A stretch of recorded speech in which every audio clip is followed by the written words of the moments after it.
Welcome to our channel viewers. Umme Ayesha drama बहुत ही अच्छा सुपर हिट ड्रामा बन गया है व्यूवर्स। नेक्स्ट एपिसोड बहुत ही मज़े की होने वाली है।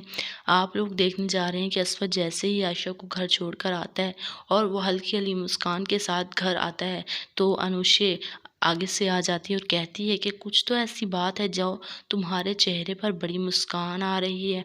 आज क्या बात हुई ऐसी, मुझे भी बताओ असवद। आखिरकार मैं तुम्हारी होने वाली बीवी हूँ और मुझे ये सब कुछ पता होना चाहिए कि तुम कहाँ गए थे और किसके साथ गए थे जो तुम इतना ज़्यादा खुश हो। जिस पर असवद कहता है कि ऐसी कोई बात नहीं है, मैं तुम्हें बताने के कायल नहीं हूँ और अभी तुम मेरी बीवी नहीं हुई, अभी तुम सिर्फ मेरी फियांसी हो। जिस पर अनुषे कहती है कि तुम ये क्या कहना चाहते हो, तुम भी तो आयशा से मोहब्बत नहीं करने लग गए, क्या तुमने भी ये इरादा तो नहीं बना लिया कि तुम भी मुझे छोड़ दोगे। सब लोग मुझे पागल कर रहे हैं, आखिरकार मैंने ताई अम्मी की जितनी हो सकी खिदमत की, लेकिन तुम लोगों की नज़र में मेरी खिदमत मायने ही नहीं रखती। और वो आयशा जो ड्रामे कर रही थी, उसने जो ड्रामे अस्पताल में किए, घर आकर किए, उसके ड्रामे आप लोगों को हकीकत नज़र आ रहे हैं। उसकी खिदमत पहाड़ है और मेरी खिदमत किसी के नज़र में कोई अहमियत ही नहीं रख रही। जिस पर असद कहता है कि अनुषे बस करो, मैं तुमसे कोई बहस नहीं करना चाहता और तुमने मेरी माँ के लिए जो किया उसके लिए मैं तुम्हारा शुक्रगुजार हूँ कि तुमने मेरी माँ के लिए इतनी ज़्यादा दुआएं की, इतनी ज़्यादा खिदमत की और उनका इतना ख्याल रखा।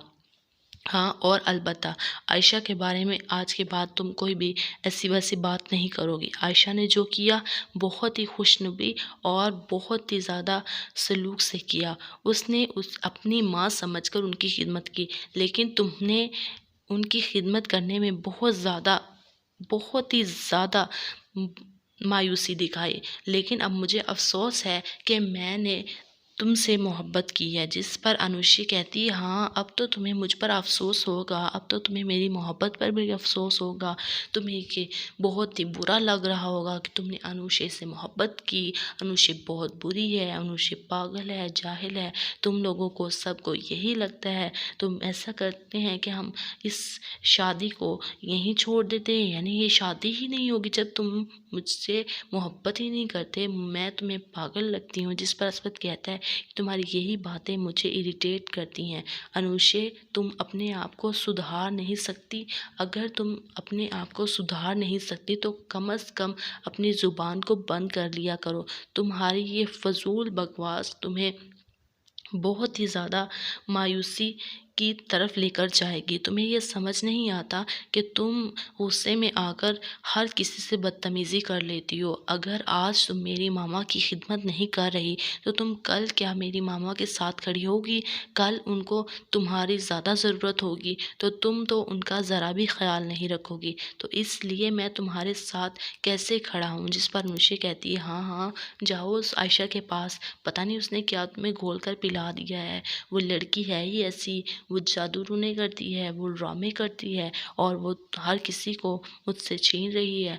असवद, एक बात मेरी खान कोट को सुन लो, अगर तुमने आयशा से शादी की और मुझे छोड़ा और ये सोचा भी कि मैं असवद की शादी आयशा से होने दूंगी तो ऐसा हरगिज़ नहीं होगा। मैं अपनी जान दे दूंगी असवद अगर तुमने उससे शादी करने के बारे में सोचा। असवद कहता है कि अनुषे, जाओ जाकर रेस्ट कर लो, सुबह बात करेंगे इस बारे में, क्योंकि तुम्हारा दिमाग अब बिल्कुल ख़राब हो चुका है। तुम अब एक साइड कर सोच रही हो, तुम्हें नहीं पता कि तुम क्या कह रही हो। इसलिए मैं तुम्हें यही कहना चाहता हूँ कि तुम जाओ, जाकर आराम करो और तसल्ली से हम इस बारे में बात करेंगे। फिर जो फैसला होगा हम उस फैसले को देखेंगे। जिस पर अनुषे कहती है जो मर्ज़ी फ़ैसला हो, और अगर तुमने आयशा से शादी करने के बारे में सोचा तो मैं आयशा की भी जान ले लूँगी और तुम्हारी भी, क्योंकि मैं तुम्हें किसी और के साथ नहीं देख सकती और तुम सिर्फ़ और सिर्फ़ मेरे हो। और वहीं पर बड़ा गिलास ज़मीन पर पटक देती है और कहती है कि ये मेरी आखिरी वार्निंग थी। असफद शकील साहब, अगर तुम मेरे ना हुए तो मैं तुम्हें किसी और का भी नहीं होने दूंगी, ना तो आयशा का भी। तो व्यूअर्स, क्या होगा नेक्स्ट एपिसोड में आप लोग देखिए, चैनल को सब्सक्राइब करें। Thank you. वीडियो पसंद आई तो लाइक